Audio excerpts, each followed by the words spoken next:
Piri Reis'in en çok bilinen eseri sırrı halen çözülemeyen gizemli haritasıdır. Oysa Osmanlı donanmasına katılmadan evvelki yıllarında korsanlık faaliyetleri yürütmek için dünyanın sırlarla dolu engin denizlerine yelken açmıştır.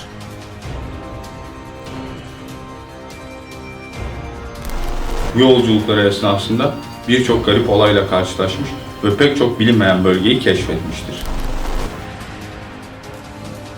Daha da önemlisi ise Piri Reis'in anlattığı bu yerler günümüz teknolojisiyle dahi halen keşfedilememektedir. Olayın üzücü kısmı ise Piri Reis'e ait kayıtların İngilizlerin elinde oluşudur. Şimdi cennet mekan ünlü denizcimiz Piri Reis ile birlikte keşfedilmeyen gizemli yerlere esrarengiz bir yolculuğa çıkıyoruz.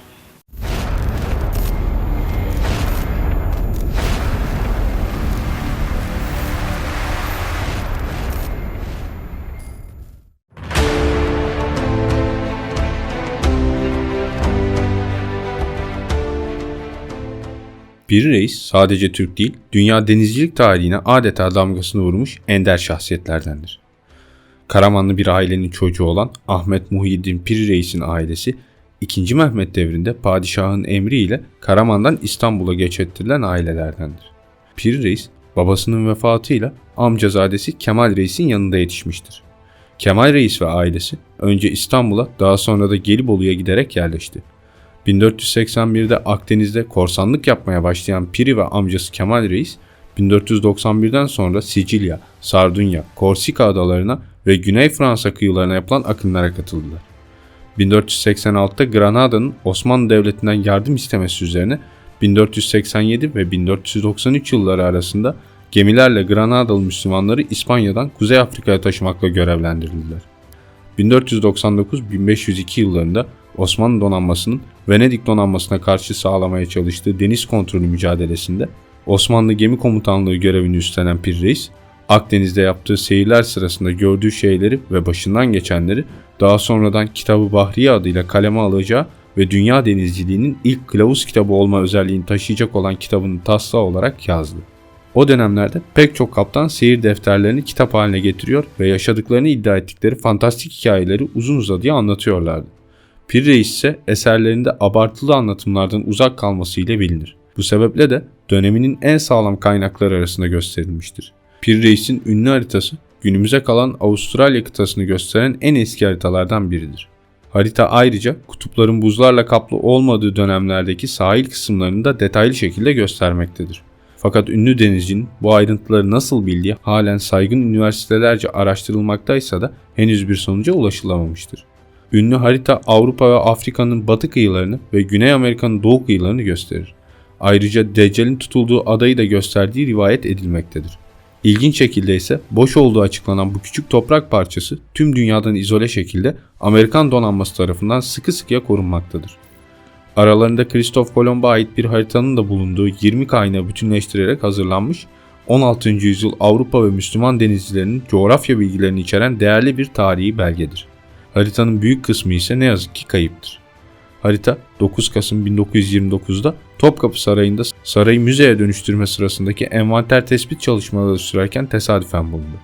Alman bilim adamı Adolf Deichmann, dönemin Milli Müzeler Müdürü Halit Ethem Eldem'in kendisine verdiği parçaları inceleyip düzenlerken eline geçen harita takımının içindeki folyoyu o sırada İstanbul'da bulunan ve Türk denizciliği hakkında uzman olan Alman bilim adamı Paul Kahle'ye göndermişti.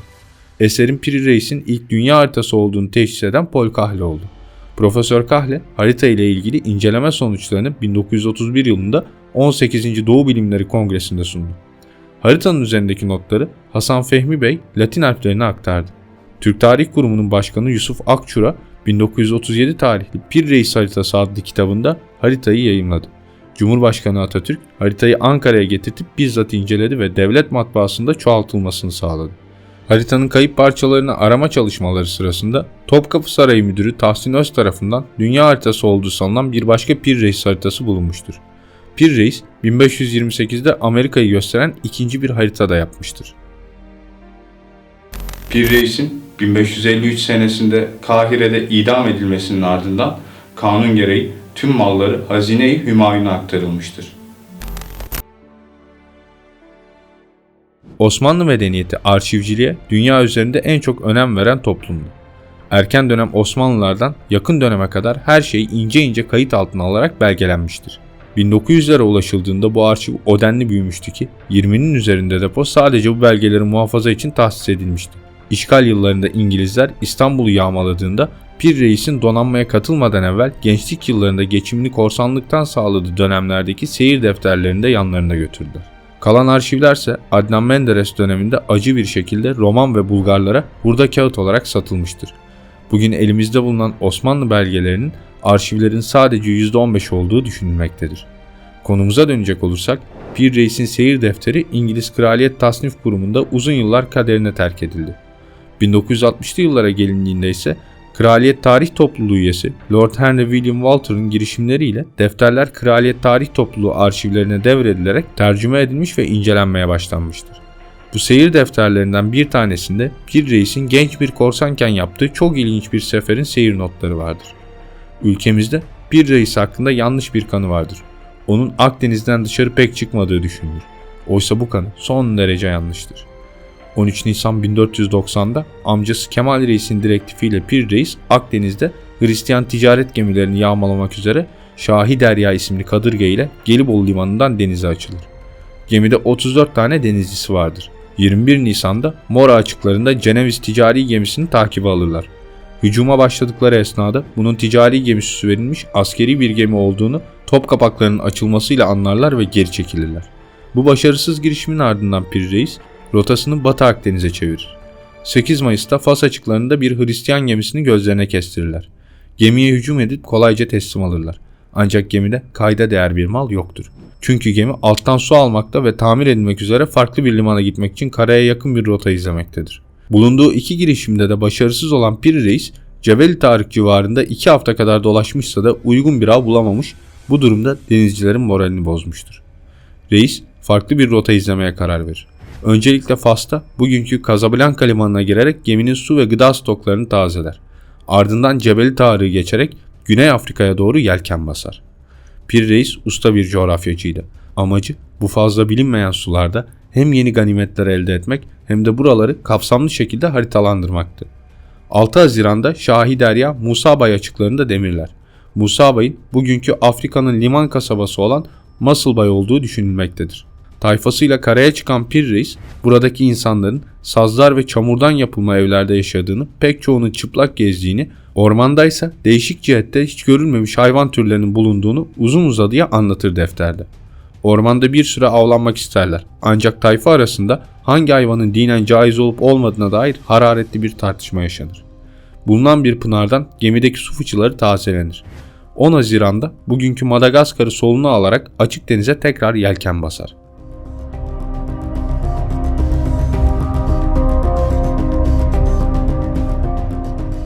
...26 Haziran'da gece yarısı gemi gözcüsünün çaldığı zille tayfa güverteye çıkar. Yarım saat boyunca geminin altından hızla geçen, ışık saçan cisimler görülür. Sabah olduğundaysa okyanusun ortasında rüzgar tamamen kesilmiş, seyir hızları iyicene düşmüştür. 2 gün boyunca Pir Reis seyir defterine doğru düzgün yol alamadıklarını yazmıştır. 29 Haziran'daysa ani bir akıntıya girerek rotadan kaymışlar, birkaç gün boyunca okyanusta şuursuzca sürüklenmişlerdir. Öğleye doğru kuzeybatı istikametine uçan büyük bir kuş sürüsü görürler ki bu yakınlarda kara olduğuna delalettir. İkindi vaktinde ise geminin etrafında sürü halinde 2 adam boyunda, aşağısı balığa yukarısı insana benzeyen, elleri kolları başı olsa da tam bir insanı andırmayan varlıklar belirir. Bir süre geminin etrafında çığlık benzeri garip sesler çıkartarak dönerler. Tayfaların ok atışlarının neticesinde ürkerek gemiden uzaklaşırlar. Reis'in tasvir ettiği bu canlılar hemen her denizcinin bahsettiği deniz kızlarını andırmaktadır. 5 Temmuz'da sabaha karşı havada fırtına bulutları belirir. Yelkenler toplanır. Gün boyu fırtına tarafından bilmedikleri sularda sürüklenirler. Gece yarısına doğru hava sakinler. Etraftaki sular derin olmasına rağmen yer yer üzerine çıkmış sivri kayalar göze çarpar. Oldukça ağır bir hızda gemi ucunda çift fener yaktırarak kayalık bölge hasarsız atlatılır. Sabaha karşı 2,5 fersah ileride etrafı kayalıklarla çevrili, çehresi ormanlık dağları çorak bir ada görülür. Su ve yemek bulma umuduyla adaya çıkmaya karar verilir. Bir kısım tayfa gemide bırakılarak 6 sandalla suya inilir. Hava son derece açık ve güneşlidir. Adanın önündeki kayalık bölgeye giriş yapılmak üzereyken etrafı bir anda sis bulutu kaplar ve adeta göz gözü görmez olur. Adaya varıncaya dek kat edilen mesafe Piri Reis'in hesapladığının kat kat üzerindedir. Tayfalar aralarında adanın yaklaşmaya çalıştıkça uzaklaştığına dair latifeler yaparlar. Nihayet adaya varılır. Sahil kumsal değil, yüzeysel ve çıkıntılı kayalardan oluşmaktadır. Nihayet kayıklar uygun kayalara bağlanır ve karaya ayak basılır. Yemek ve su bulma konusunda uzmanlaşmış bir kısım tayfa öncü olarak grubu yönlendirmektedir. Ormanlık alana girildiğinde toprağın kıpkırmızı olduğu görülür. Daha sonra üzerlerinde ciyaklayarak sivri gagalı, üçgen kanatlı kelerler uçmaya başlar. Burası önemlidir. Çünkü literatürde kertenkele benzeri üçgen kanatlı, sivri, uzun gagalı bir kuş bulunmamaktadır. Bu tarz kuşlar tarih öncesi çağlarda dinozorlar döneminde yaşamışlardır. Grup ilerledikçe ormanın derinliklerinde taşlardan yapılmış simetrik şekiller görürler. Az ilerisinde de harabe haline gelmiş bazı yapılar göze çarpar. Ancak bu yapılar bir insan için son derece büyüktür. Yapıların arka kısmından akan pınardan fıçılar doldurulur. Pınarın suyuysa şerbet gibi tatlıdır. Piri Reis okyanusta birkaç gün sürüklenerek tesadüfen adaya çıktığı için bölgenin tam konumunda ne yazık ki tespit edememiştir.